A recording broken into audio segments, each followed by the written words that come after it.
So I think about last week, at least that's when I first took notice of the game. I don't know how long it's actually been out, but Palworld dropped.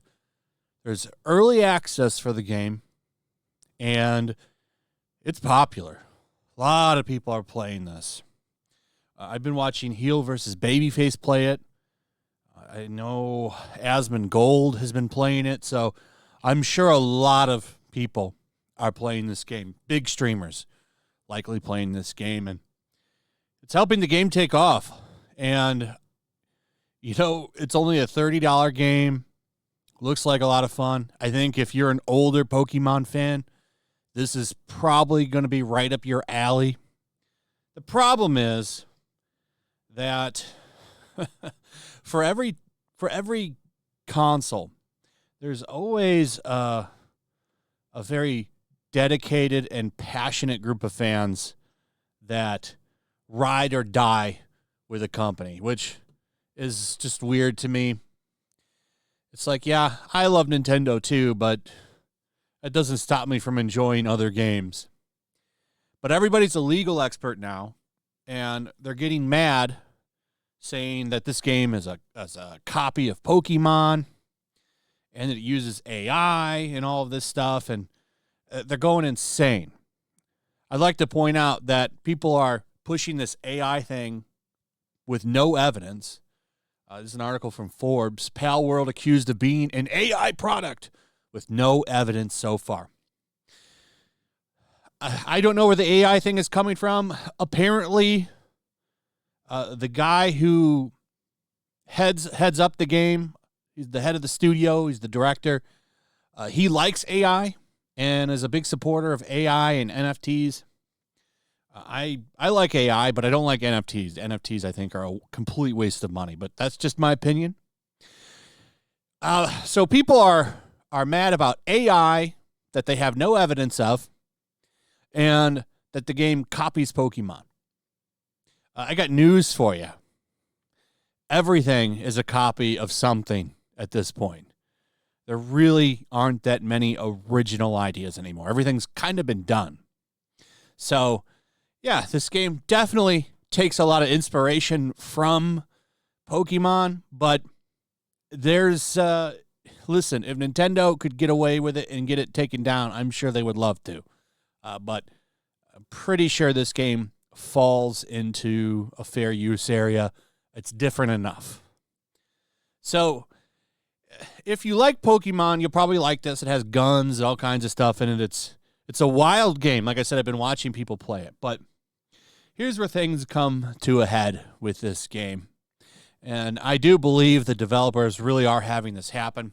Palworld devs say they have received death threats amid Pokemon rip-off claims. That's how far things are being taken now. Because they love their Pokemon so much, and because it's apparently copying Nintendo or ripping it off, even though just about everything is a rip-off anymore, this means that the developers of this game deserve to be 6 feet under. That's psycho shit. Okay? Crazy psycho shit. So, here's what they had to say. Pocket Pair community manager Bucky, who has been active on Twitter X and Palworld's Discord, posted to say they have received death threats since the game went live in early access from January 19th. Frantically working through all my DMs and emails, I promise, Buggy said. However, you'll excuse me if I skip over the death threats. Threats to the company, and massively outlandish claims. If you're capable of writing like an actual human, though, I'll reply ASAP. Currently, we're receiving slanders comments against our artists, and we are seeing tweets that appear to be death threats. Now, I believe them. I don't know if they posted anything actually showing the receipts, but I believe them because it is there. This is from Master of the TDS, who always does these little collages when stuff like this happens, and he does a good job of grabbing stuff. He's got a little assortment of tweets of butthurtness over this game. And as he points out here, it's not even on the same level of controversy as Hogwarts Legacy, you would think, but apparently it is. All because of these ride or die Nintendo fans. And like I said, look, I'm a huge Nintendo fan. I've bought every one of their systems. I've played the shit out of every one of their systems, except the Wii, actually. That one I almost kind of skipped because I hate motion controls. Do not like them. Even the regular controller games like the Mario games on the Wii. Great games. I finally played one of them in the 3D All-Stars collection, but I hated that using both hands and the little like the nunchuck and the Wii remote for control. I don't like that. But anyway, that's off topic. Let's take a look at some of these right here. These ones aren't so bad, but I'd say, like, I don't care how good Palworld is. I'm not supporting AI. It's a bit weird that people are saying Pokemon is a big company, so it's okay to steal from them and praise Palworld, which has a ton of AI art, then go on to tweet about how horrible layoffs are in the art design world, or comment on job scarcity in that field. I'm sorry, Palworld devs support AI art and can go F themselves. And I think some of the designs border on blatant plagiarism. But let's not pretend these other games are bad. So, yeah, they're definitely, there's some similarity to some of these characters. But I was watching Clownfish's video on this, and somebody brought up the point that, well, if you're going to say that this game is ripping off Pokemon, what about Dragon's Quest? And they laid out some monsters from Dragon's Quest and the Pokemon monsters, and they sure are kind of similar. Like I said, like, nothing is original anymore. Everybody is inspired or, like, copies something a little bit. It's just the way things are now. But look at some of these reactions. F Palworld, F plagiarism, F NFT, F AI, F AI, F AI, F AI. Palworld's overwhelming success is the first step in the normalization of generative AI slop games, which is really, really depressing.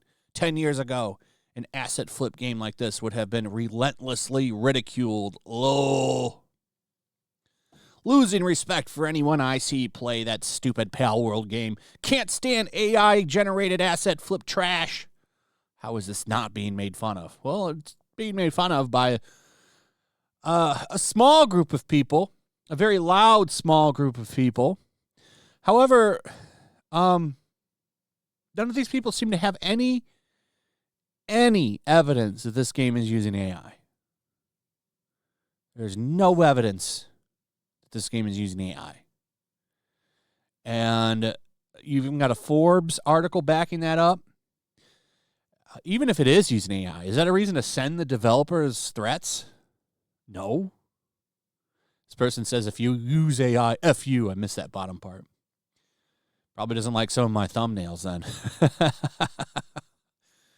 So this game, listen, is massively popular. I've seen a lot of people playing it, sinking a lot of time in it. Seems like there's a lot of watch time for the game, too. People are really into it. So, I mean, it is what it is. You keep getting mad about AI, but I'm sorry, but AI is the future. And you should learn how to use it now before you get left behind. This is such a huge debate and conversation, but I really like, on a Flashcast, we were talking about AI, I think when Chad Brooks was on. And it's like technology exists to make life easier for humans. Like, we went from a horse to a car, right? Like, that's kind of how I'm looking at AI. We're going into a more carefree society. Now, what that society looks like, I don't know. But what I do know is you can't stop the machine. AI is coming. It's already here. And it's just going to keep getting better and better and better. So, I mean, learn how to use it. Learn how to make your work and life easier. Because you can't stop it. And the biggest people that are going to be affected is a lot of artists. But I don't think the good artists are going anywhere. They're not going anywhere. People will always appreciate a human element. But you can use that AI to make your art look even better. I know Shad Brooks was talking about that on the stream. He uses it to enhance the hand-drawn art that he gets. It makes it look way better. I don't see a problem with that. There's still the human element, but I'm sure this is going to ruffle some feathers, but the real thing here that you shouldn't do, no matter how you feel about AI, is sending people crazy threats. Don't do that. And you look like an ass. Anyway, that's pretty much it. Let me know what you guys think about all of this. I'd like to hear from you. Also, if you would, please like, subscribe, share the video. Make sure you're still subscribed. Hit that notification bell. Check out my Rumble and Locals, and I'll see you on the next one. Peace. Make sure to check out my Locals. There's a link in the description. It's a fun community that I'm trying to build over here. If you don't want to support me on YouTube, you can come over here. None of that money goes to YouTube. You also can just come over here for free. But if you are a supporter over here, I do plan on doing an extra live stream once a month and throwing links to the supporters so you can actually come on and have a supporter live stream with me. Also, it's a good place to catch all of my content. You don't have to worry about notifications like YouTube. They'll definitely work over here. So come check out my Locals.